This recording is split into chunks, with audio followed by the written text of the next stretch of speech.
We'll tell you off stream, but All right. As he goes lies.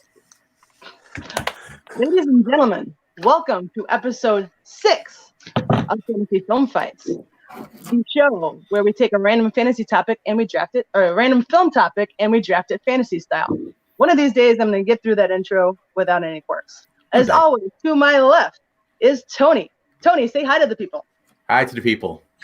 We're going to have to come up with something different. I know. We do this every week. You failed the introduction. I do that same city, Joe. We need to get a bit of variety. To be fair, INFPTL is telling people to go fuck themselves, so we can't. This channel is just about pretty much just being weird and stupid. I guess it's a step up from going people tell you to go fuck yourselves. Anywho, to my right is Jonathan. Jonathan, how are you doing today? If I could speak. I can hear you well, Peggy. I can hear you well. Very good, very good. I can't wait to be on this album. This is my very first time being here, and I actually can't wait to express my love and passion of Pixar, of anime films. I kind of pretty much watched them almost all my life, so I can't wait to express them here today. Sounds good. Happy to have you. Down here, we've got Douglas. Douglas, how you doing, my boy? I'm on death's door. It's okay. Yeah, I'm here. I'm going to talk about some Pixar. I'm going to have some fun, and then we'll see where it goes from there. Yeah. Douglas is being a trooper for us today, and Douglas, we appreciate it. We know you have the headache, but we're going to power through for you. Our first repeat panelist, directly below me, Thomas Scully, who won his first match, by the way. How you feeling today, bud? Well, it's spring break. All my friends are either in Florida or the Cayman Islands, and I'm here. So how do you think I'm doing? Well, I can think of worse places you could be, but yeah, I'd probably rather. Yeah, but I'm excited. I love Pixar. There are a lot of great characters in the Pixar universe, so I'm excited. So let's do this. All right. And last but certainly not least, we've got Nicholas down here. How you doing, pal? Doing pretty good. I'm glad. I did have a question. I was like, Pixar themed. Is this going to be like a PG kind of show? And Tony answered that right away. So I'm glad to be here. Yeah. No censorship around here. I can never go PG, even when I get asked. I apologize in advance. I'm excited. Cool. And as they mentioned, we are drafting Pixar characters in honor of the movie Onward coming up this week. So it should be a good one. Tony, you want to run through how we're going to get this thing started? Yeah, absolutely. So the way that it works is that Peggy has a question based on a numerical number, and everyone is going to take a wild stab in the dark. Whoever gets the closest to the answer will get to decide the draft order. They don't have to put themselves at number 1, but if they want to, that's perfectly up to them. And they get to ruin everyone's fun by putting them at number 4. And with that said, have your whiteboards ready. The question is, in Toy Story, everyone's very familiar that Randy Newman did the music for it.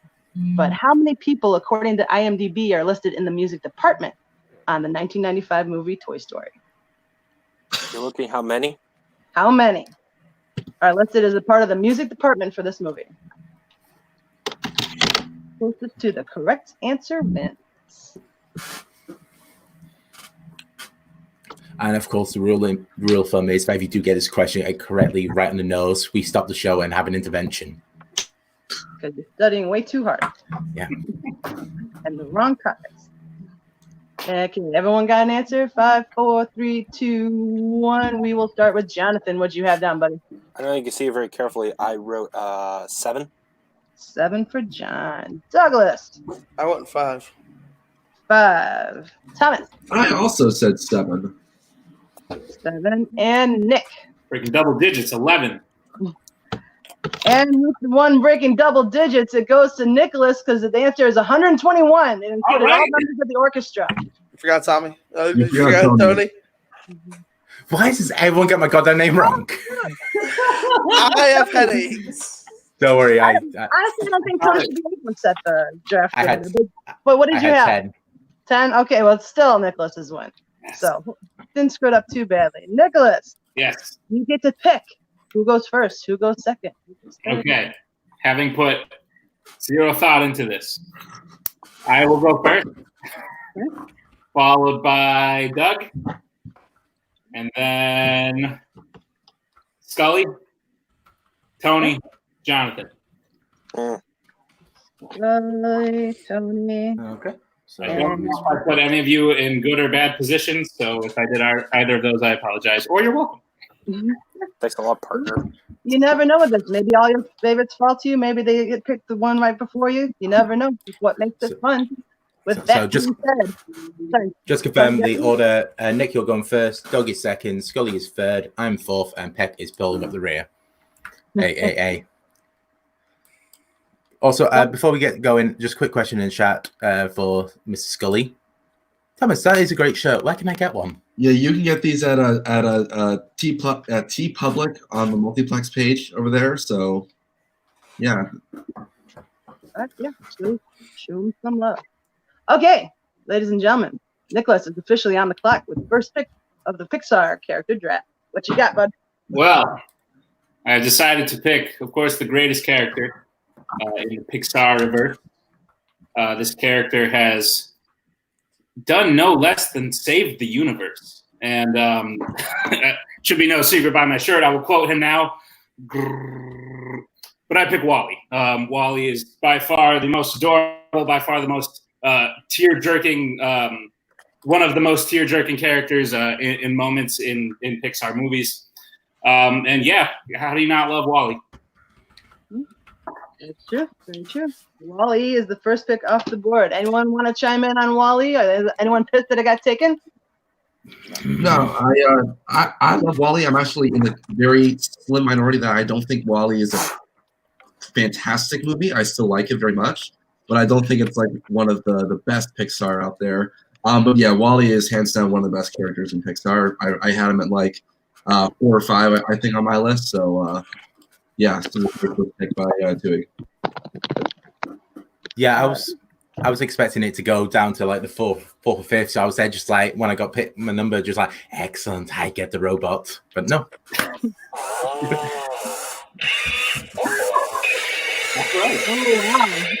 Oh wow, Jonathan brought toys.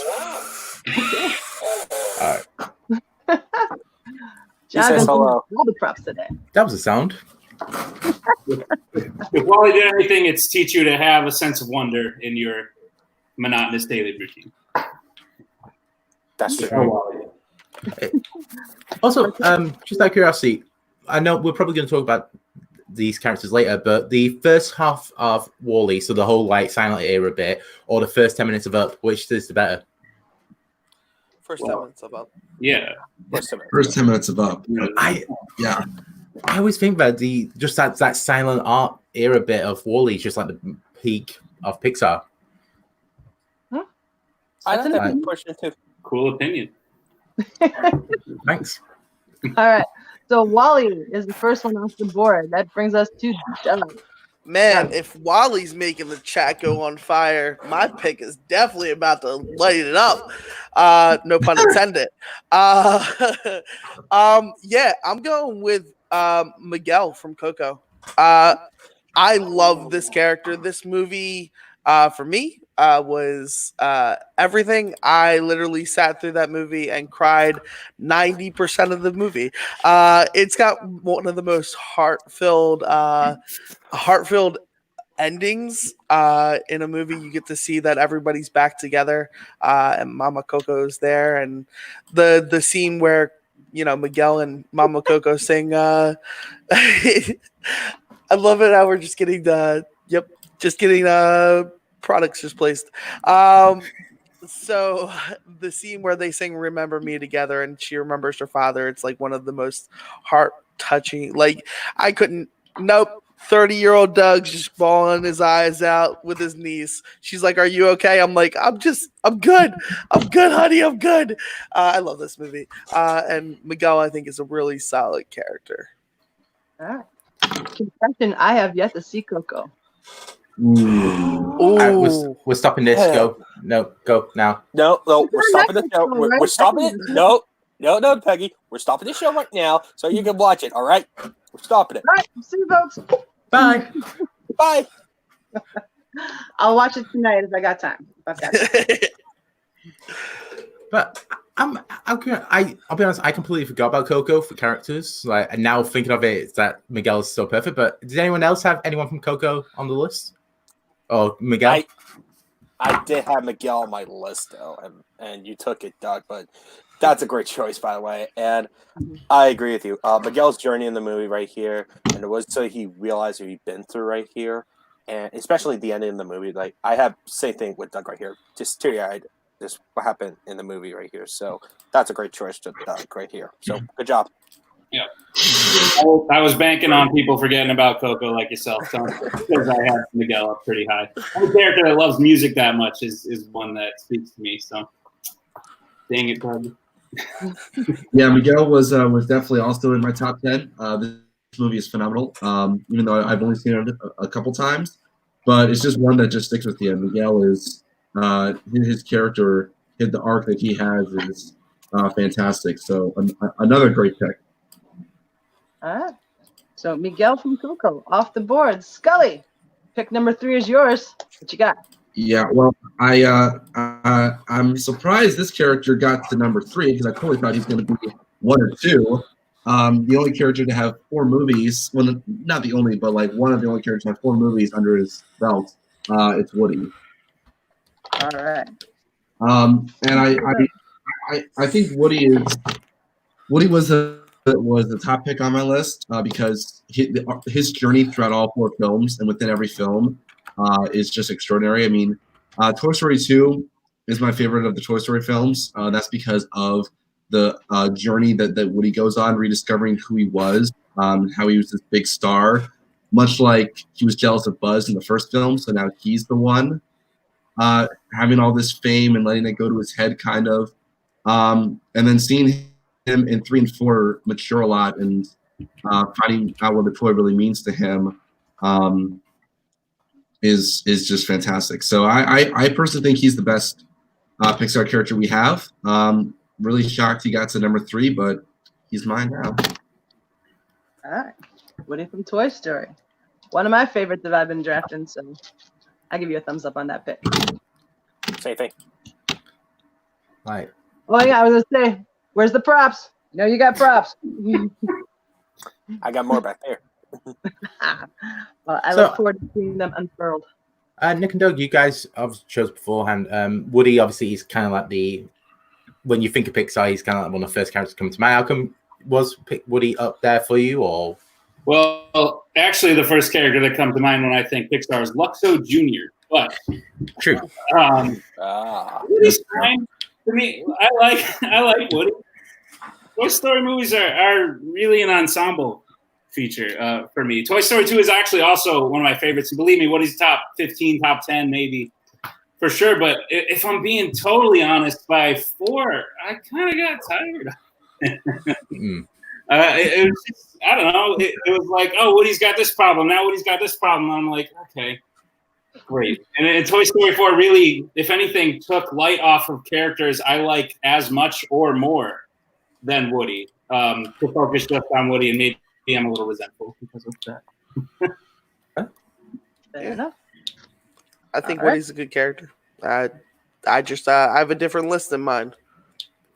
Funny enough, like if the rest of you guys right here are gonna pick different first picks right here, I was gonna take Woody, just take it all by itself, which someone already did it, so cannot blame you.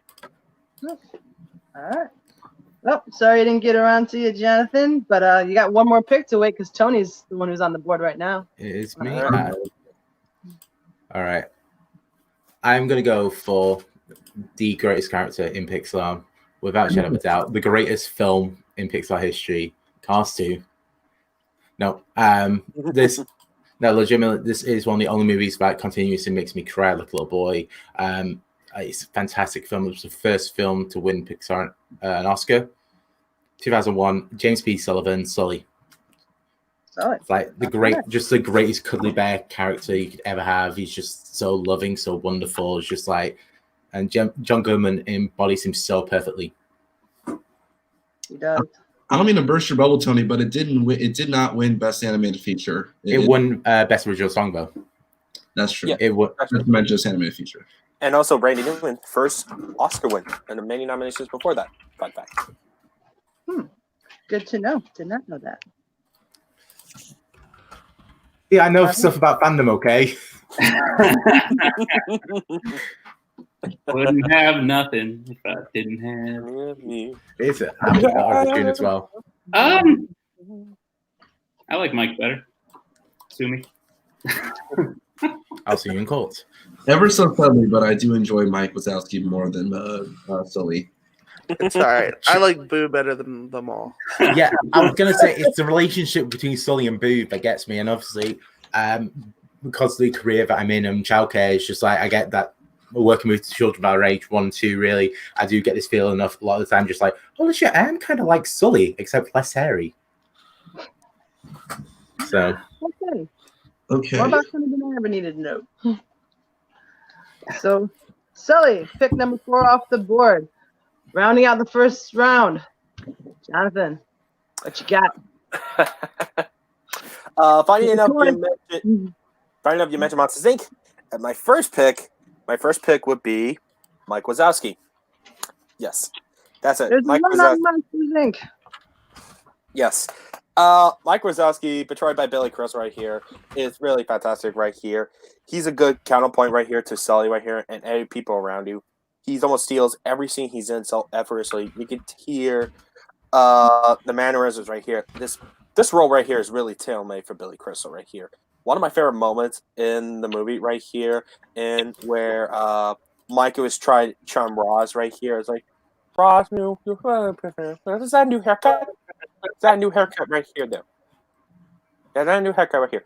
It's just this way back and forth right here, and his chemistry, him and Sully right here. It's really right here, and I love Mike as a character right here. He's very endearing right here, though, which is kind of a bit weird because pretty much the character right here couldn't come off as a caricature right here, but Crystal something that Billy Crystal brings to this role right here. It brings a little bit more weirdly nuanced right here when you're more expect for this character like this. So I pick Mike Wazowski. All right. Mike Wazowski rounding out round one. So we kind of discussed him with the last pick, like everyone was saying, like Mike more than Sully. Just like there's one big omission that's been off this round one that I think most people would have expected to be in the first two with the other Toy Story character. Which pairing do we like better? Do we like Woody and Buzz, or do we like Mike and Sully as a better pairing for Pixar? I prefer Woody and Slink, but that's just me. If the Toy Story movies hadn't completely forgotten about Buzz, I would say Woody and Buzz, but Mike and Sully through and through.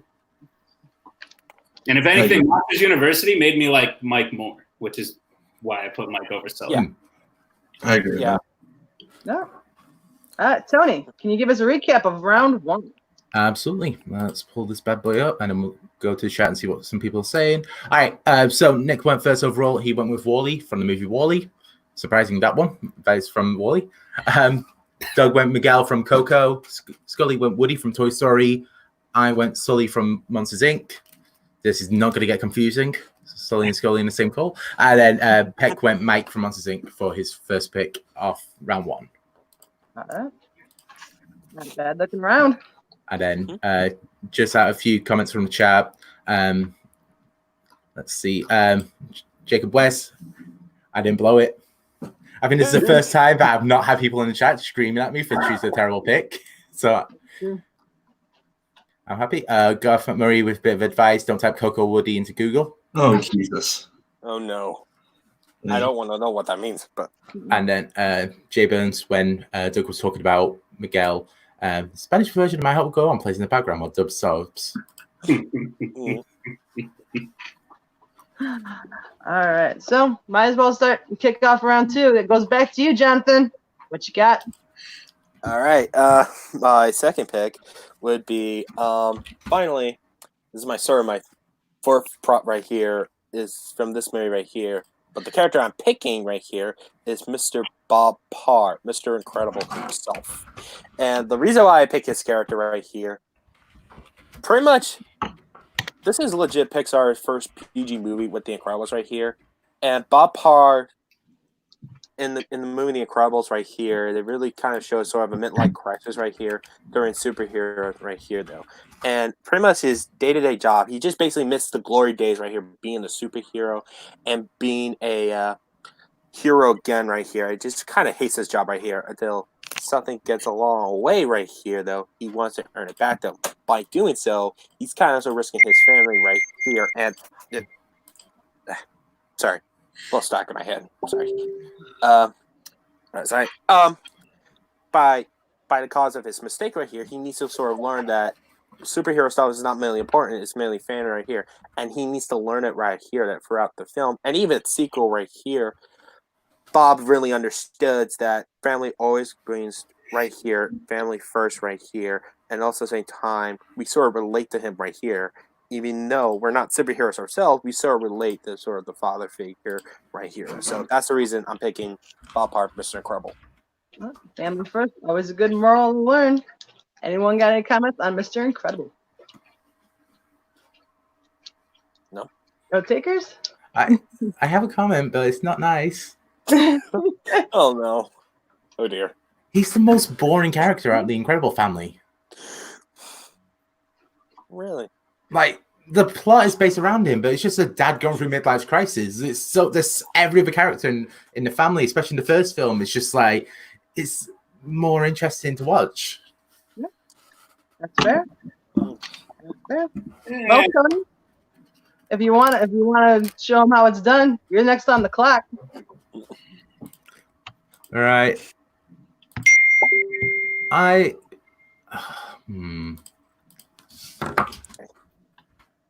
We go for a recent one. Recent-ish, I should say. This is probably one of the most impactful Pixar films that they've done. It's going in all about children's emotions and everything like that, and just so perfectly done by Amy Poehler. Just joy. She is the embodiment of joy, and it works so well.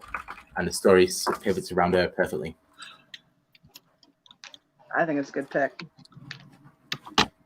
I got to say, Inside Out's probably my favorite Pixar character of all, or Pixar movie of all time. So,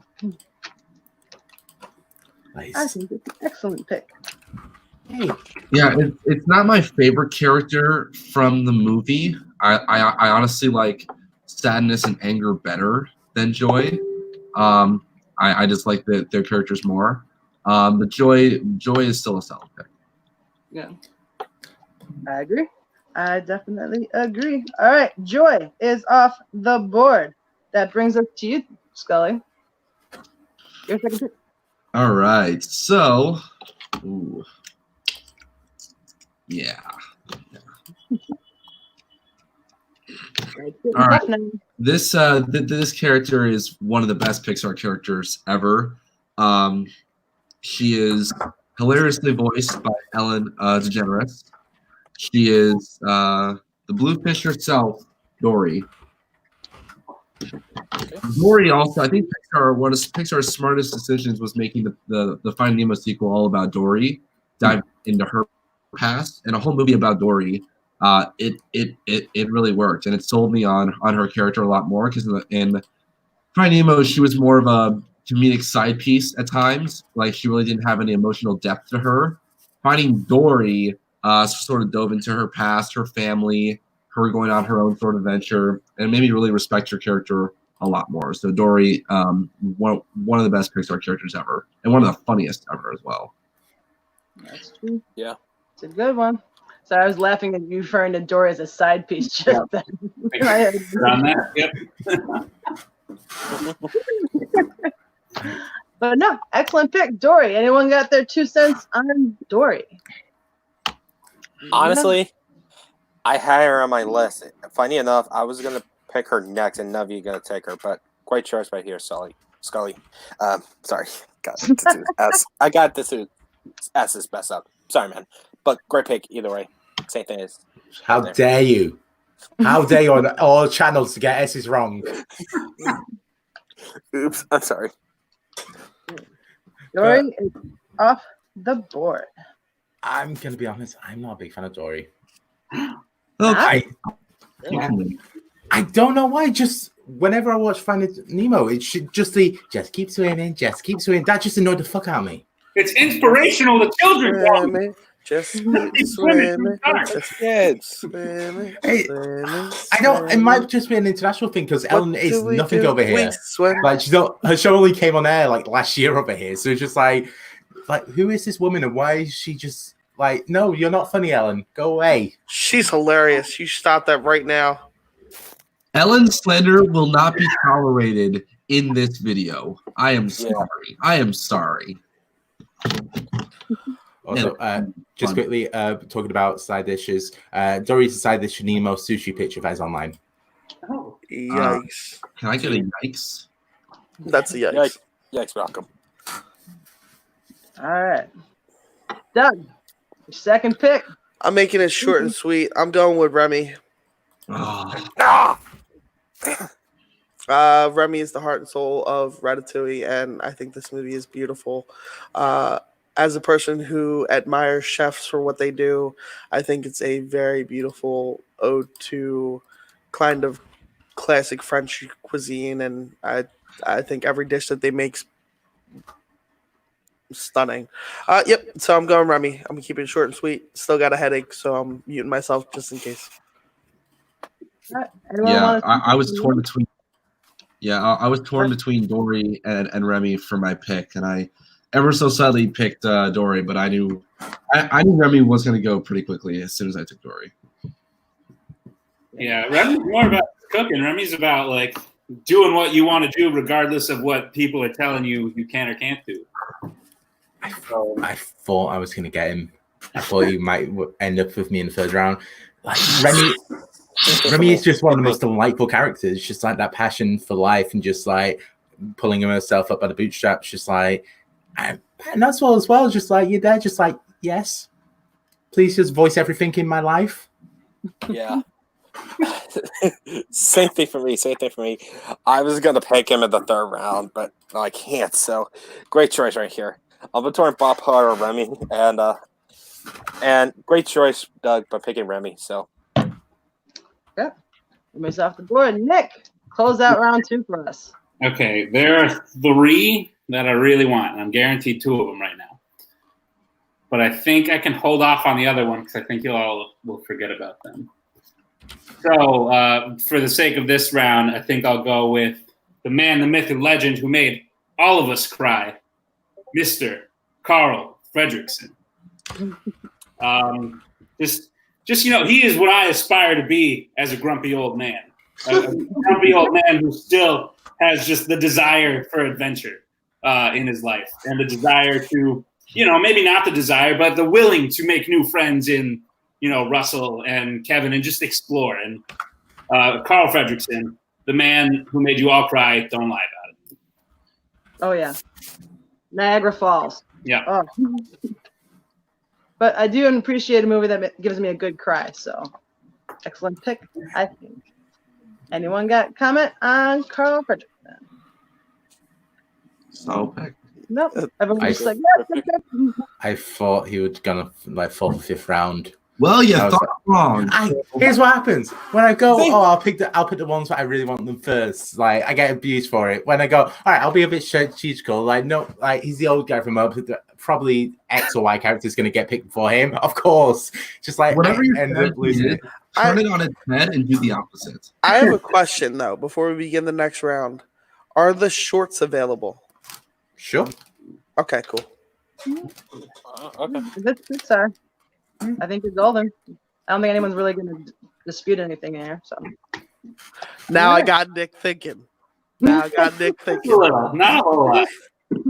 Well, let's give Nick a little time to think and have Tony recap round 2 for us.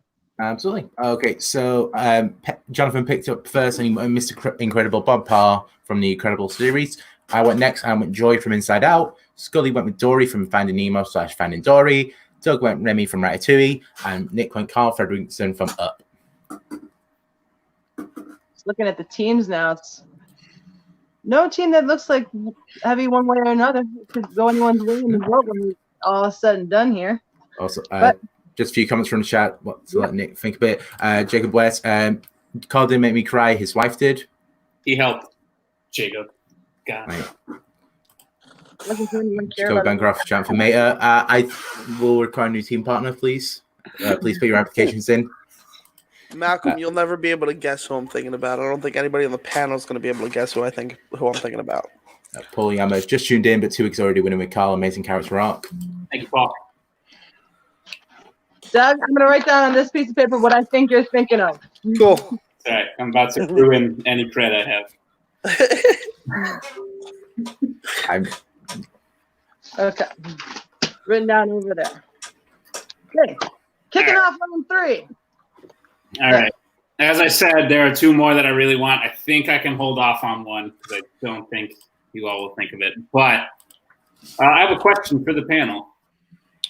Who's your friend who likes to play?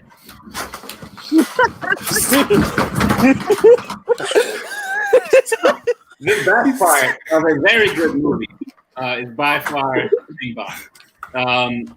Bing Bong is not only beholden to one emotion, but he's beholden to if anything. I cried it inside out when Bing Bong died because it made me realize that I probably had an imaginary friend who helped me grow up that I have completely forgotten about.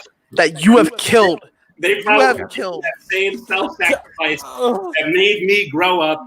And for Bing Bong, I salute you and I thank you for being in my life and making me realize that. So, Bing Bong. Bing Bong. Nicely done, Nick. Thank you. Touche. Son of a bitch. I wanted to physically hit something when Bing Bong died. I wanted to punch a wall. Same. Yeah. Take it to the moon for me, okay? Just like that is just the perfect end line for any character in history of animation, it feels like. Yeah. Oh, you're so selfless. Is it Fred Ward that voices Bing Bong? Do I have that right? Richard Kind. Richard Kind. Oh, damn it. Sorry, you're right. I don't know why I said Fred Ward, but yeah, no, he's perfectly cast as Bing Bong. Yeah. Wait, Richard Kind as well is just the embodiment of just like your childhood imaginary friend. Just his face. For sure. All right. Bing Bong is off the board, and then we will bounce over to Doug. Yeah, I'm hitting you with a character that nobody's gonna even think about. Probably not even I could probably take this character last if I wanted to. And I'm gonna take the pit bull from Kit Bull. Oh. Not where you're guessing. I had told you no one's guessing there. And I know I could have probably took him last, but this character, when I saw this, you think Up got you bad? This entire short, I was bawling my eyes out because I was like, he's just so cute. He just wants to be your friend. Don't scratch him. Why you scratch him? And it's a beautiful, beautiful short. I think it's amazing. I think the Pitbull is such an endearing character because Pitbulls in general get such a nasty, like kind of like history to them when they're nothing but adorable and loyal dogs. So yeah, I'm going the Pitbull. If anybody says anything, just don't. I know I could have took him 9th round, but guess what? I wanted him now. Nothing wrong with that. I thought you were going to pick the snowman from Knick Knack. I thought you picked the lamp, the original lamp dude. Malcolm it was on my list too. I've been picked for it. That's a shame. What is that? Well, I went down to it. I think someone's notifications, but I'll be honest, I've not watched this short yet. I know I was nominated for the Oscars this year and lost to Hair Love. Like, is it worth picking out after this? I mean, yeah, I'd watch it. If you have Disney Plus, it's on Disney Plus. All right. I will add that to my list of stuff I have yet to see that I've learned about from this show.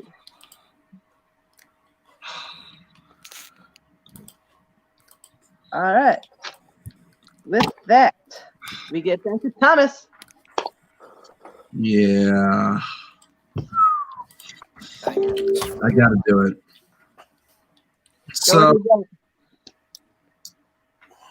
this character, another lead character, kind of got tossed aside because of the awful second movie he had. But his journey kind of came full circle in Cars 3, Lightning McQueen. Now, this may have been out of spite to Tony, but no, I'm kidding. But yeah, I love the first Cars movie. It is one of my favorite Pixar films, actually. And Lightning is just this sort of cocky, like he reminds me of just a lot of athletes that I watched as a kid who were young, super cocky, but then as they grow older, they mature mentally and they're able to sort of get a sense of the world around them. And Lightning experiencing the whole town of Radiator Springs in that first Cars film, I thought it was I loved it. I loved him and like the sort of fish out of water dynamic in Radiator Springs. Flash forward to Cars 3, where he's the grizzled old veteran who's just trying to train the next generation. As somebody who adores athletes, that really speaks to me. I think it's very, it's a very correct statement on what an athlete's career is. How once they get old, it's not about trying to get one last hurrah. It's about training the next generation to be better than you were. So even though Cars 2 did absolutely nothing for him, except tarnish his name, Cars 1 and 3 do a great job of telling a story. All right. Lightning. I didn't realize it was a Cars 2. I just thought they numbered it just Cars 1 and Cars 3. Oh yeah. Is anyone gonna hate me if I say I disliked Cars 3 more than Cars 2? And I also did not like Cars 2. What? That's a hot take, but I can see how some people would not really like Cars 3. Like, I'm not a fan of Cars 3 aside from Lightning McQueen. Lightning story. That's fair. I a lot about Cars 3 was just like, oh, I hate this. But that's okay. Oh, but Cars 3 is secretly just like my top. It's like number 5 or 6 of Pixar of all time for me. I love that film. Okay, son. I just love that whole thing of like Doc Hudson, just like his spirit being lived on through Lightning. It's just like I may have more to say about that later. I may do as well. Yeah. Tony, Right. I see Oyama's making fun of me in the chat. Anything else interesting going on over there? In the chat, let's see. Doug was so mad by that pick that he left. That is very true. He's now coming over to Scully's house. Jacoby Bancroft. I'm halfway through Cars 3 and it made Lightning a real solid character.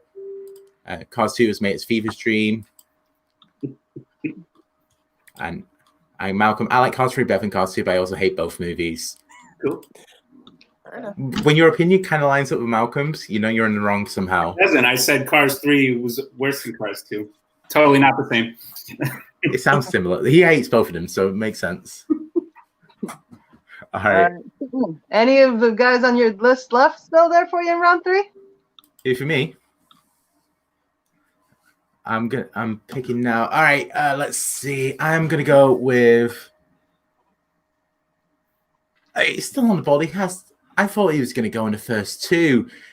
Everyone had him as a child, and my dog now plays with him because somehow he got the toy. He's the greatest spaceman in the history of cinema. Buzz fucking Lightyear. Wait, your dog has a plastic Buzz Lightyear toy? Yeah, he's obsessed by plastic. I don't get it. That's not good, I think. It's causing personal problems down the line. He probably will, but to be fair, it's better eating this toy than he is pulling out plumbing plastic. He used to walk around just yank pipes from the wall and just walk around with them in his mouth and chew them. So sounds hygienic. Yeah, Buzz Lightyear is just like it's just one of some of the best character work. Like Tim Allen voicing it, just like I am Mrs. Nesbitt. It's just like one of the best scenes of, and it's just ridiculous that he went so far.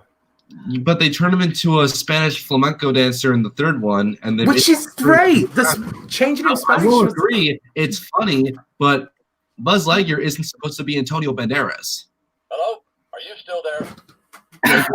Exactly. That's us to Buzz Lightyear in Toy Story 3 and 4. In the fourth one, they were literally just like, okay, you know what? He can't even think for himself. Let's He's literally having like an internal mental crisis in the fourth one. Like, Yeah.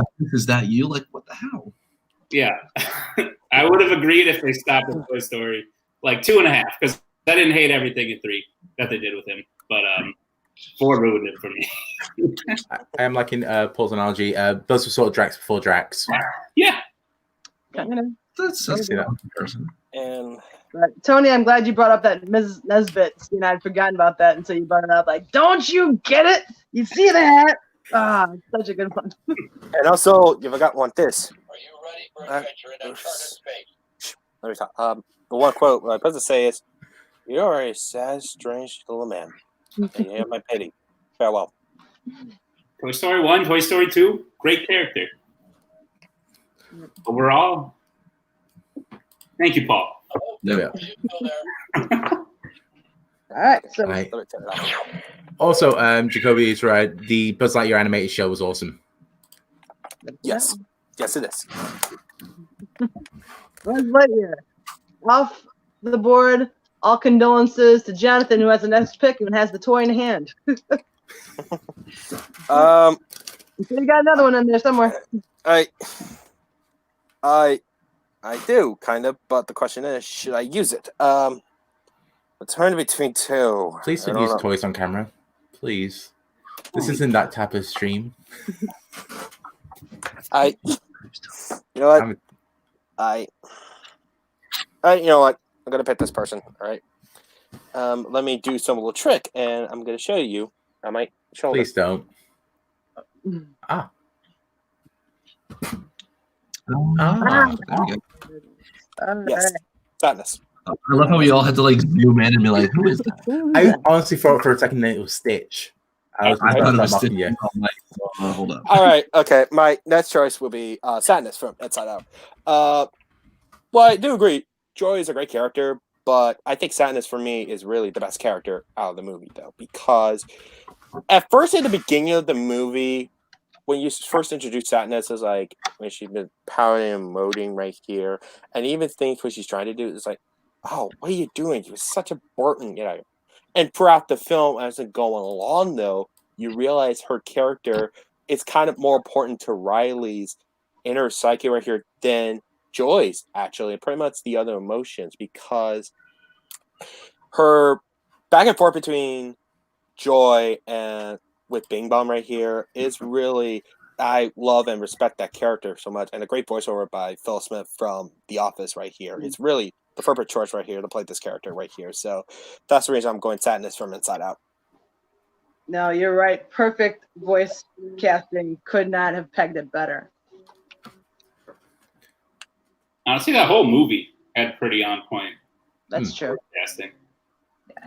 Hater Louis Black. Yeah, you're right. It's a good call. Right. All right. The That only is- reason why I would say Joy is a better character than Sadness is because Joy is secretly the villain throughout the movie. And it's just like the unraveling of it. It's just like it makes it such a better character. Just like you just kind of have that thing of just the whole movie just turning just like, oh shit, yeah, you're the actual baddie here. First off, I'm glad you didn't try to draft it and villain. first off, Tony, can you pick up a comment that Malcolm just said in the chat right here? I'm gonna put on the paper that. I'm not a fan of Sadness. I just thought she was a depressing character. That's the point. That's the point, Malcolm. Yeah.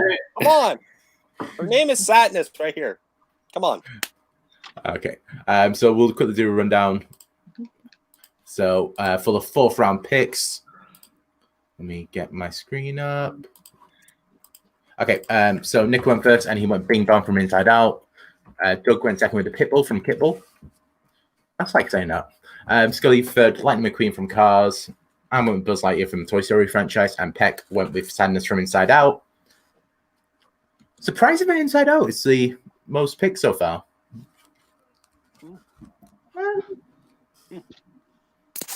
No, Toy Story. Toy Story's massive with them. No, Toy Story is 2. Pixar's Inside Out's got 3. Oh shit! You didn't write one down. I can count. First off, No, I can't. and by the way, I was just joking by saying the comment right here. I'm just joking, Malcolm. Okay. All right. I was just All joking. good. All good. But Peck, you're kicking off round 4. What you got? All right. You know what? We actually pick all Pixar characters, or basically good luck our heroes. But I think it's time we got to pick the first, arguably quoted villain right here at the Pixar films. Joy from Inside Out. Well, allegedly, but I want to talk about arguably the real villain right here. I pick Syndrome from The Incredibles. Ooh, great pick. Yep. Yeah. The reason why I picked Syndrome in The Incredibles is his character from the very beginning right here is basically sort of fanboyish of Mr. Incredible right here, aka Buddy, the sound right here. After he keeps turning down sometimes, he basically takes out revenge not only Mr. Incredible right here, but all the superheroes right here. And sort of the reason the superheroes not only been disappearing, but the reason why they're not here anymore right here. And also the thing that makes Syndrome arguably a great villain is basically saying like throughout his speeches right here when he captured the family, because the reason why he creates the Droids right here basically to try to pretend to be one right here, and pretty much everybody's saying, wait, everybody can be superheroes? No one can be right here. And for me right here, that's really a great villain right here, and great voiceover by Jason Lee right here. It's really just a perfect sniveling villain right here, though. So that's the reason I picked Syndrome. All right. Was anyone else hoping Syndrome would drop to them? Hello. I have 2 villains on my list, which isn't Joy, and I was hoping that I would get at least one of them. So, without giving names, is Syndrome the best villain in Pixar? Or is It's basically, I forgot to say one last thing about Syndrome. It's basically saying, in our current idea, he's basically an evil fanboy, and he becomes psychotic, basically. That's my I would say that he is the best Pixar villain. He's definitely my favorite Pixar villain.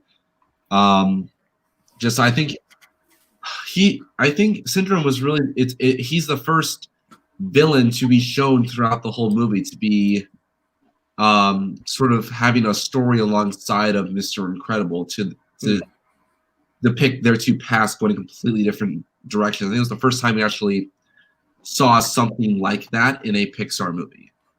Yeah, and also Paul's comment where he said about Syndrome, I actually agree with. Oh yeah, that's very accurate. Syndrome 2010's comic book fandom for people listening to the podcast. Right. All right. Okay. Syndrome's off the board. Tony, your turn, buddy. It is my turn, and I'm going to ask a question that was asked in the chat. Oh, we shouted in the chat. Where is it gone? William said, "How is Marlin not taken?" So I'm going to ask everyone else, how the fuck has Marlin gone so far until being picked until right now? Because he's boring. He's great. He is boring. Story drives that story. I think that Marlin is a good character. I think he's 4th, 5th round material. I wouldn't put him in like the upper echelon.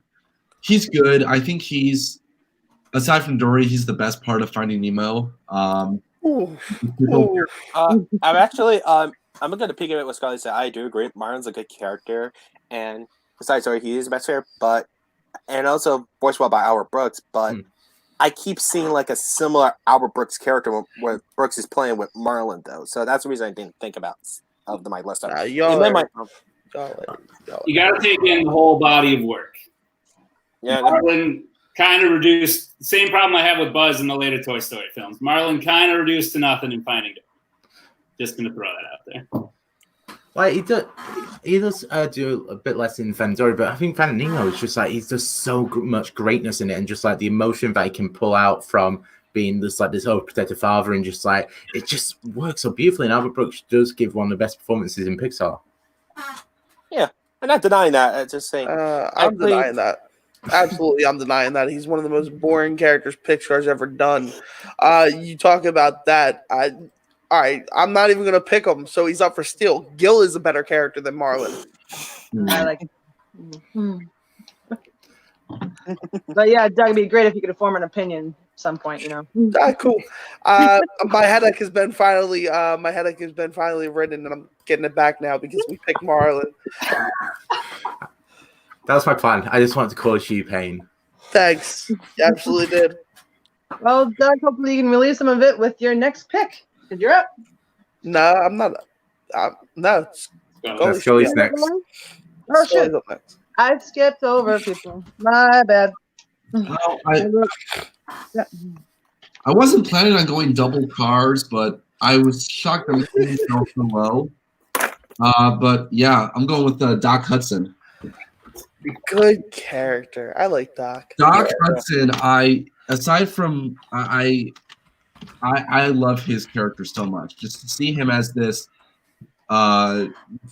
older, rugged former racer who is sort of ashamed of his success. He's ashamed that he got all this fame and then all of a sudden it just ended for him. And he just the way he portrays his story to Lightning, he portrays it as a sort of cautionary tale. Like, yes, you have all this success, you're rookie, you have your career ahead of you, but just remember, it can all be gone in an instant. You have to make sure you have something else to sort of back you up when it's all over for you. And to see his message sort of speak to Lightning in the second film, as bad as it was, and the third Cars film, it just shows the lasting impact he had on Lightning and like the entire whole set of characters in Cars in general. So he's one of the best supporting characters I think Pixar's had. So yeah, he's my fourth round pick. Doc Hudson. Anyone got chime in on Doc Hudson? Doc's great. I've got 2 picks left. He would have been one of them. Yeah. Oh, Is that who you were mentioning that you were thinking that? That's not the one, but Hopefully it's Uh, I was hoping he would decide to 5. I don't think Mater's gonna go. did not. Jacoby, I'm sorry. I don't think Mater's gonna go. Once again, I am looking for a new teammate if anyone is available. Just to carry quite a lot of heavy weight. Doc Hudson off the board. Apologies for the order screw up earlier, but now it is officially Doug. All right, cool. I'm gonna go with one of probably my favorite female characters written by Pixar ever. It's someone who represents kind of choosing your own destiny. And I'm going with Meredith. I think she is an amazing kind of like role model for females to be able to say, I can do what I want to do. I remember taking my sisters and my nieces to this movie, and they fell in love with the movie. So it's kind of right there in the chest. All right, Merida. Anyone want to comment? Merida. I think my perception of Merida is tainted by my dislike for the movie overall. Unfortunately, same thing with Nick on that one, in my opinion. I kind of walked out of the movie. Basically, I don't know if I should feel sympathy for Merida right here or basically don't respect her in the same time, though. And that was, for me, it just really just have a tainted some of the movie for me overall, though. Even some of the story decisions right here, it just personally doesn't work for me, so I went not my choice. Yeah, I mean, her character is okay. I personally enjoy some of the other side characters a bit just because how funny they were. Like, I really enjoyed King Fergus a lot just because it's Billy Connolly, and how can you not love Billy Connolly voicing a Scottish king? But Merida is, she's an interesting character. She's one of the most creative characters I think Pixar's had. But I think the storyline of the movie kind of ruins her character, in my opinion. So, like, it could have been something really great, but the whole direction of the movie just doesn't help her out at all. Yeah, I agree on that. That's fair. And based on your little description ahead of time, I didn't think that's who you were going with. But I'm gonna. If she comes up later, I'll say it. But all right. Okay. Nick. I'm not sure there's something in the chat that we need to discuss. No, there's people giving out about Merida being a good pick. I've got Marie. Yay, Meredith's my favorite. She reminds me of my late sister. Aw, Which cute. Meredith is a great pick. Honestly, the big thing about Meredith for me is that I always forget that she's actually Pixar. Because she's a Disney princess, my brain just automatically assumes, she was just released by Disney. Yeah. Yeah, even the running joke and Ralph breaks the internet, and basically the rest of the press is like we couldn't understand what she's saying, basically. So To be fair, that's Scottish people. True. All right, Nick, close out round 4 for us. Cool. I don't know what we're doing 5 yet, but 4 is locked and none of you picked it. Hey, Tony, Peggy, you so totally rock. No? I'm not picking up on it. You will. Scully got it, right? Scully got it, Tony? Tony? yeah, sort of. I'm sorry. We're a character who has notably very little screen time to make this kind of an impact. I'm picking Crush, the 150-year-old sea turtle from Finding Nemo. Oh, yeah. You son of a bitch. You so totally rock. If you had said dude, I would have been like, yeah. If anything I've learned about myself through this process is that I appreciate people with age still wanting to have a little bit of fun. And I think that's what Crush was able to teach to the needing to grow character of Marlin.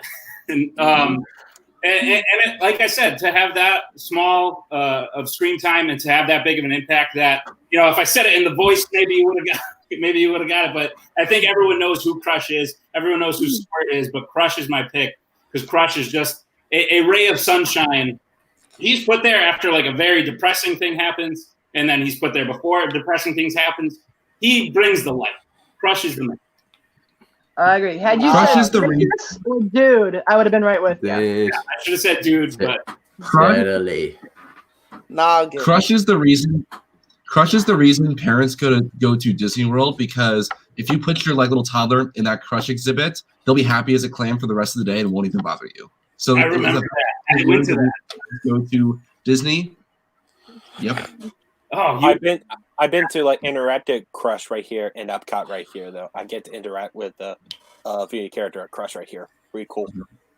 I haven't been to Disney since. Activated childhood memories. I didn't realize I had. I am so annoyed. I had him as my 5th pick. Yeah. I was gonna do the whole thing as well, the whole dude and like you totally rock, and it's just like, and then you just like, I hate you. So sorry. That's how it goes sometimes. Can't help it. Part of the beauty of fantasy film fights. All right, Tony. Yep, let's run through 4th round. So going into the final round. So kind of works if I actually write out everything. I was still in anger. So I know it's spelled wrong. I don't care. All right. So Peck was up first, and he went Syndrome for The Incredibles. Findingen. Nemo. I went Mulholland from Finding Nemo. Scully went Doc Hudson from Cars. Doug went Meredith from Brave, and Nick went Crush from Finding Nemo. Finding. Oh. It's my favorite Australian city. Okay, well, that brings us to the 5th and final round of the Pixar character draft. Nick, how you going to round out your team here, buddy? Would have done with Doc, but that's not an option. So now I'm stuck between a couple. I also would like a good representation of movies on my list. I'm starting to realize when I see them all written out like that, I want to make sure I got a good array up there. And so, okay, final decision. I said before, I alluded to the characters who are very close to music speak to me. And this was an absolutely fantastic movie, and the lead character would have been an earlier pick had they not been taken. But I will take Miguel's great-grandfather, Hector. Get out of my list! Remember me. Hector, the writer of such heartfelt songs, a very tragic story turned into a very happy story, in that he got to reunite with his granddaughter and was not forgotten forever, or his daughter. And Hector's really the backbone, I think, of Coco. I will admit, I saw the twist coming like before the movie started. Like I was like, okay, this guy's clearly not his actual great grandfather, but that doesn't diminish the effect of the character at all. I think Hector is a worthy fifth pick. All right. Hector. Assuming that's Coco? That's Coco. Yeah. I'm going to have to watch it tonight. Un Palo Loco is the best song from that movie. I'm sorry, I know Remember Me gets all the love because of how the scene, but Un Palo Loco is the one that I go back to and listen to. That's a good song. It's absolutely better, and I'm so angry. Well, I'd chime in, but I don't see it tonight. I can tell them tomorrow. She'll be all in the comments. Yep. Well, we have to do a Thursday show now, just like Peggy's reviews from the night before. Hey, get it. Hey, no. Doug's also angry with that pick. He was going to pick Hector. Suckless.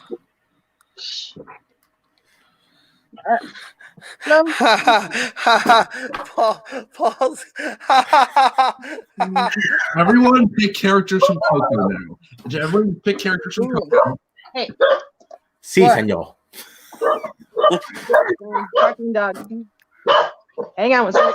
No worries. Quickly mute. I think Peggy's dog may not like Spanish people. It's notoriously racist, that dog. Jesus. Oh, but let's quickly pull up the list. So at the moment, just so we're looking at this. So it's Inside Out is still the Finding Nemo /Story is now the film with the most characters alongside Inside Out, with Toy Story and Toy Story and Monsters Inc. pulling up. Is this how people were thinking? Like, because before the call, I went to someone that said I was expecting at least 7 picks from Toy Story. But you can't. I thought maybe 4 or 5, but I don't know. It looks about as varied as I thought it was going to be. I didn't think anything was going to be way too heavily picked. There's too much to pick from. True. Okay, so moving on. So to his final round, Mr. Cassel. Mm-hmm. Cool. I'm going to pick a film that has had 0 representation. Although I really love this movie. And I'm going to go with Francis from A Bug's Life. If you don't know who Francis is a short-tempered male ladybug played by Dennis Leary. And this, oh man, I was tossed up between him and Hemlich, because I love Hemlich and what Hemlich turns into at the end. He's this big butterfly. But no, I went with Francis. I think Francis is just one of my favorite characters, probably Pixar's ever done. What are you looking at? Shoot, horsefly. That's great. Yeah, no, I'm gonna keep it short. So Francis, Dennis Leary, great character. Definitely better than the Ice Age character that he plays. Yeah, Dennis Leary has one of those all-time voices. Like him and like T.J. Miller, like they can voice so many different characters, and you're gonna love them all. Oh man, Doug, I'm so pissed I didn't even think about it. Put it on my list. I was thinking a different Bugs Life character from maybe Fleck and Dot. Jesus. Great choice, by the way. I totally forgot about it. I wish I could have put some spot for the circus bugs right here. They're also great right here. And good choice. I didn't think about it. I'm not a big fan of A Bug's Life. It's good, but yeah, I'm just not the biggest fan of it. It's just one of those that is very forgettable in terms of Pixar films. But Francis is a funny character. He's not the best character in the movie, but he does have his moments. I will say, when we were talking about villains earlier, Bugs Life might have a pretty underrated villain. Yeah. Yeah, but we don't want to put that person on this list. Well, not the person who voiced it. The He character does belong on a list, just not this one. Yeah. Oh, by the way, even I was when I watched this movie, I was very young. That death scene right here actually scared me. Really scared me. I was younger. It just like really terrified me. I rewatched The Bug's Life for this like 2 days ago. It still does hold up, and and annoyingly, as you might have seen by my reaction, Francis was my next pick. That character just works so perfectly, and just like that whole circus troupe is fantastic. Because like Francis just being the aggressive, like, and then just that little side plot they have of hurting a leg and end up being the scout leader, just like, oh. Yeah. And also, by the way, I just want to say this before we move on. Bugs Life better than ants. That's it. True. Okay. So Doug's team is complete. Scully, who are you going to take to complete your team? This pick. So I was between this pick and Doc Hudson for my last one. I've been on pins and needles because Polyama's been going nuts about this character for the last 15 minutes, and I need him to shut up. It's Anton Ego. Ooh. A phenomenal Pixar villain.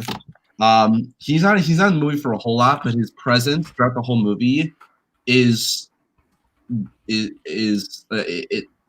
feel his presence throughout the entire movie, because every time you're in Gusteau's, you're reminded this is not the restaurant it once was, and it's not what it once was because of Anton Ego. And then when he finally reappears in the movie, his impact on the film is absolutely astounding, and the way he affects the other characters emotionally. He really is the only character to really, like, aside from the old lady at the beginning, to really terrify the shit out of Remy. So yeah, he is one of the best Pixar villains. Probably my second favorite behind Syndrome, but kind of at the end, when he eats the food and has that flashback to his childhood.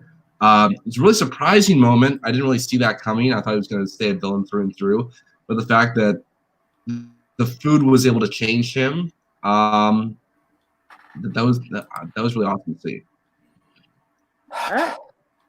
Anton Ego, I have a feeling that's what Tony was aiming for with his next pick. Am I right? No. Anton Ego. I remember reading through like comments and stuff. He's been brought up. I can't remember that much of him in the movie. It's just like he just seemed to be just like the. I don't like food. I love it, and if I don't like it, I don't swallow. Yeah, I was gonna pick Ego if it comes to me next, so I'm pissed that you got it. Yeah, a lot of respect for that pick. That is a good pick. All right. So that closes out Scully's team. Tony, what you got? God, there's quite a few picks left, but I think there's one character that, if for a fifth round pick, has to be picked. Like, she is a great character in the franchise that just like the second that you see her, you just know, okay, this scene's now great. So, darlings. Okay. No capes, Edna mode. Darn. Nice. No capes. Like, I just like she's used so sparingly, especially in Incredibles 2, but when she's used, you're just like, okay, no, this is now the best part, one of the best parts of the movie. Go ahead. Just like the Incredibles 2, she probably is the best part of Incredibles 2. Those scenes with her and Jack, just like so great. If Anna Wintour could be a Pixar character, this is her. Very true.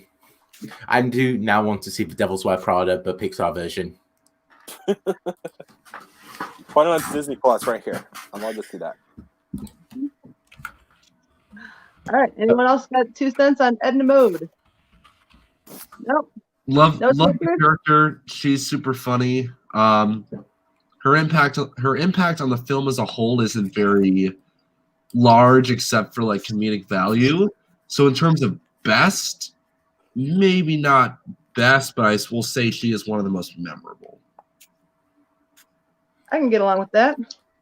All right. So Edna Mode caps off Tony's team, and with the last pick of the draft, Jonathan Peck, close us out. What do you got? Oh man, I'm legit the last person to pick, right? Yeah, it's the last pick. I have legit two people I want to pick so badly. But you But- can only pick one.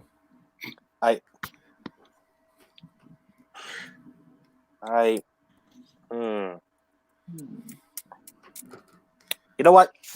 How about this? I'm gonna get my next pick out on my shelf to show you. Please don't. my lineup. Oh dear. Got props for all of them.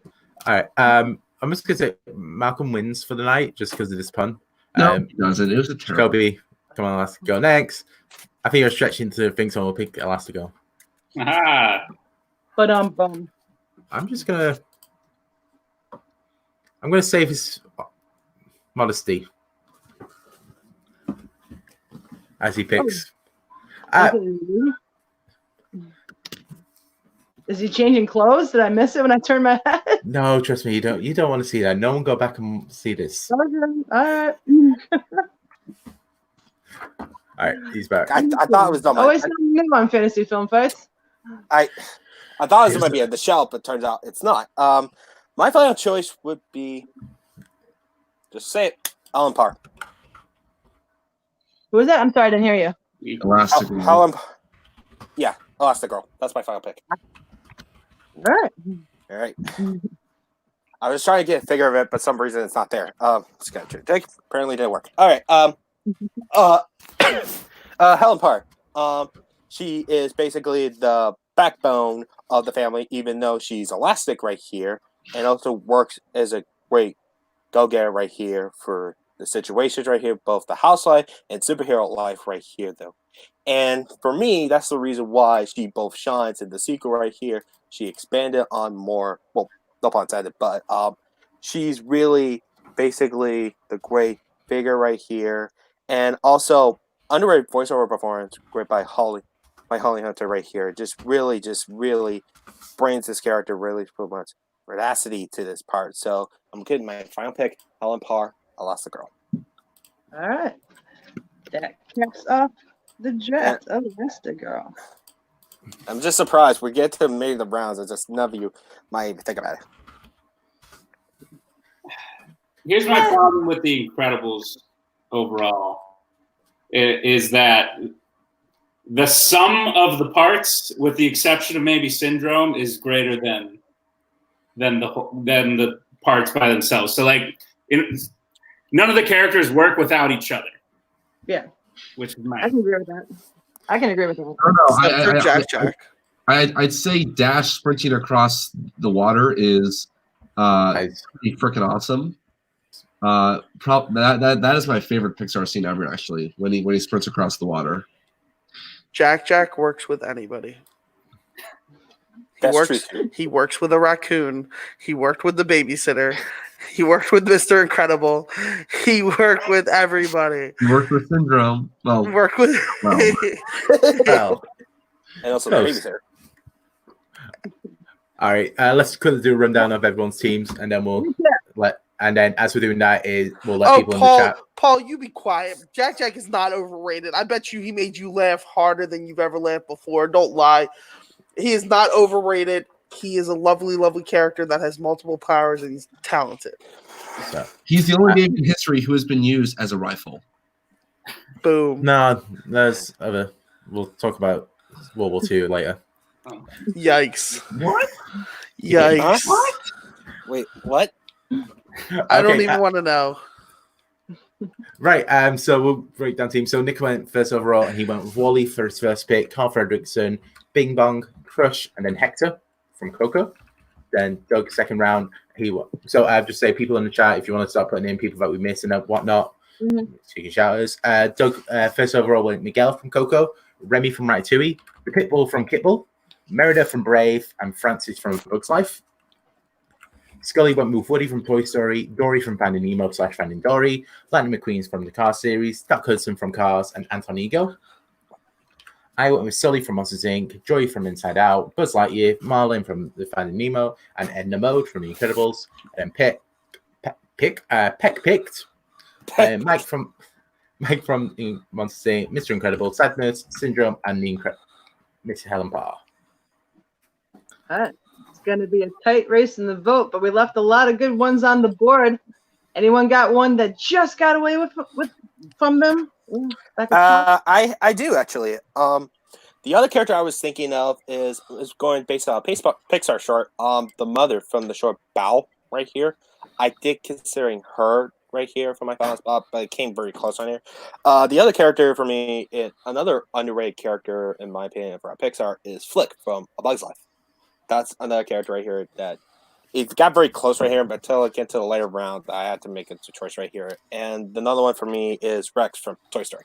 So because I love that character so much, and Wallace Shawn's performance right here, it just barely made it right here. And Ham right here, and the last one I will get to a shout out to is Lewis Black as Anger right here, and that's all my picks. Yeah, All right. I had for just comedic value, like Chick Hicks from Cars, played by Michael. Good jigga. He's hysterical. Frozone as well. Oh fuck! You gotta love Frozone. But those were more for like comedic value rather than like the context of the movies as a whole. Another one. Another one that missed was Jessie from Toy Story. that's what I thought you were going with. I thought Jessie is a fantastic character. Her scene when she's remembering Emily in Toy Story 2, that just tears your heart out and stomps on it right there. So yeah, those three were the ones I was leaning towards, but ultimately I went on the way of my last two.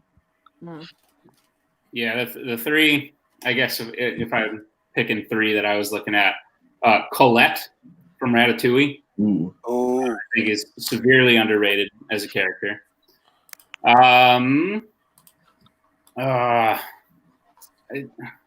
These other two are just, they don't have much character value to them, which is why I didn't pick them, but they're just a delight to have around. Doug from Up and Bullseye from the Toy Story franchise. It's like, I didn't pick them because I wouldn't have been able to say much about their character other than like, I didn't want to just spend a day with them. Yeah. Right, like I love the aliens from Toy Story, but there's not much to them. Yeah, they're just funny. Claw. I love them. the claw. I would have gone the big one that was on my list that I just couldn't find a space for, even though I wanted to so much, was Boo from Monsters Inc. Yeah. It's just such an incredible character. Also Linguini from Ratatouille. Yeah. Mr. Potato Head, Ham. Yeah. Also Russell. No one Russell. Boo was great as the witch in Up. That's what I was going to say. He feels the hockey puck. He's like in one scene in Toy Story 1. But Mr. Potato Head pretty much Why makes was that. it a hockey puck? Yeah, that was one of my favorite lines. Also, actually, one last one. The actual true greatest villain from Pixar, Randall Boggs. Thought about it. I forgot about it. And then as second tier, Lotso, Hug and Bear. Good ones in the chat, Tony? Yeah, well, Doug, do you have a few? Yeah, I had Gil because I think Gil's amazing. Mama Coco, because that last song that they share together brings a tear to my eye, and then you see them as a ghost. And then Little Bo Peep. I think. Oh yeah. I think she's an incredible character. You only really get to see her character fully grown for, but I think in one she's an excellent support to Woody. Good choice, yeah. There was only one like Toy Story 4 exclusive character I had on my list, but I wasn't sure whether or not you could pick him because technically there's two characters. But Oh, I know you're referring to. Hold on, you don't need to say them. I got them. Right I wonder if he's got a prop. Hey. Yeah, Ducky and Bunny were some of the funniest parts of Toy Story 4. I mean, it's Key and Peele. It's not hard. Yeah. It's Key. I just had to talk. Oh, Duke Kaboom too. I mean, I guess you could have went Duke Kaboom because he was kind of funny. Yeah. There's no fucking love for Duke Kaboom. Yes, be fucking Canada. All right, so just a few from the chat, so we can all feel bad about ourselves whenever it actually loads up for me. Okay. Bella has the best art in The Incredibles, but I was sad we didn't get to see a whole lot of her in a second. Yeah, the part where she spews water from her nose was real funny. You gonna highlight the 50 times that Jacoby said Mater? I was gonna at the end. No Jesse, no Lotso, no Sully, no Violet, no Arlo. We do have Sally on the list. Yeah. Arlo, Yeah. Arlo's a good character, but he's just super whiny, and it's like he can't help himself at times. And I can only remember the first hour of that movie, but the entire third act just like washes from my mind for some reason, and it just doesn't stick with me. And Arlo as a character doesn't really stick out to me as much as some of the others. Yeah, if it was a better, it always feels if The Good Dinosaur was a Disney film, it would get a lot more love than it does being Pixar. I think the reason why it doesn't go around because it's been delayed like a lot of times though, and it put it down in November. It just did not do great in theaters when it came out. It was actually Pixar's first bomb, by the way. Pulling I'm a no Eve. That's all about it. Yeah. Thought that too. Another Garth McMurray. I would have picked Jerry from Jerry's Games. He showed up in Toy Story 2. He was the repairman. That was the one short character I was considering because I love that short. I think Jerry's Game is probably my favorite Pixar short. Yeah. Is that the one where the old man plays chess against himself? Yeah. No. Okay. Yes. Bruce is Sharp from Finding Nemo. Fish are friends, not food. No food. Gender doesn't matter, Jacoby. No one likes Larry the Cable Guy. Stop trying to make people watch Jingle All the Way to Jacoby. Love for Junior. I almost forgot one more character. One more character I almost forgot. It was a basically underrated villain. Stinky Pete from Toy Story 2. I almost forgot about him right here. Then. Yeah. I would go more Sid from Toy Story 1. Animated villains, yes, but I don't think. I think I know. Hugging Bears takes the cream of the crop for. Last one from the chat. The fucking Pizza Planet truck. True. Yeah. Right. True. No, best Pixar character, Dinoco, shows up in like a shit ton of Pixar. What's it? Just the what? By and More is the company, isn't it? That appears. By and large. By and large. From Raleigh. I was at a fandom number one contenders match. How far we have fallen. All right. So one last question before I let everyone go. So with the list, which is the one character that you would have wanted for your list most desperately from everyone else's? So we'll put it up. I'll just quickly go around. So Nick, if you could steal one character from anyone else's list, who would it be? Ooh, I'd probably replace Hector with Miguel, but there's no way he was gonna last that long. Nope. Doug, if you could take on. I mean, they went in the same round, so I probably would have took Bing Bong for Pitbull. Scully. It's tough. I would have loved to have gotten Remy, but I also Miguel. I honestly would have had a tough time between Woody and Miguel. So yeah, either one of those two. I would have gone back. I would have taken Remy and also Antonigo right here. It was considered one of my last picks right here. I would take both of them. And I did nearly have a heart attack when Bing Bong got chosen out of sadness because I wanted Joy and Bing Bong on my crew. Who's the one? Boom, guys! I had the best list. Everybody wanted to steal from me. What? What about my list? Both of mine. Both of mine. But yeah, so as I was saying, there will be the vote up on the feature presentation page as soon as this, like half an hour after this is up, so I have enough time to write it. I'm going to pull up the list from last week. So what we'll do is just quickly run through everyone, like plug-in stuff. So Scully, do you want to start? Scully, I think you got something coming up on Friday, don't you? We do. So if you did not see our announcement, by we I mean Tony Bowman and we interviewed Shannon Barney of Corruption. That interview, we talked about the drafts, recap of that, plans for this season, players to look out for in her faction. So that'll be dropping Friday because there is no Showdown match Friday. So it'll be dropping in place of our usual Show Center episode. Yeah. So we'll do a brief preview for the Corruption vs. Family, and then we're going to put the interview up as well. So it should be fun, hopefully. Nick, do you have anything? I mean, yeah. No, I mean, I'm going to be in a few matches for Multiplex coming up soon. I'm terrible at plugging myself. Just Google my name. Super fun. Sure, I'll pop up. Florida, man. Florida. No, don't Google that part. But no, I'm on Facebook at Nicholas Twohig. If you want to reach out, it'd be funny. Excellent. Doug? Yeah, follow me over on Twitter at Douglas_Cassel. I have Andrew Demolanta coming on The Manor this week. I'm excited. Oh, nice. If you haven't checked out The Manor, go check it out. 2 weeks ago, we had Rachel Silverstream on. It was a really good kickoff to the brand new show that it is. I'm excited for it. So just quickly, and no, you're in terrible pain, but what's The Manor for people that haven't seen it yet? Okay, so the new iteration of Manor is I take people, not necessarily Schmodown-centric people. I've been kind of busy, so I'm trying to make it a weekly show, but sometimes schedules don't work out.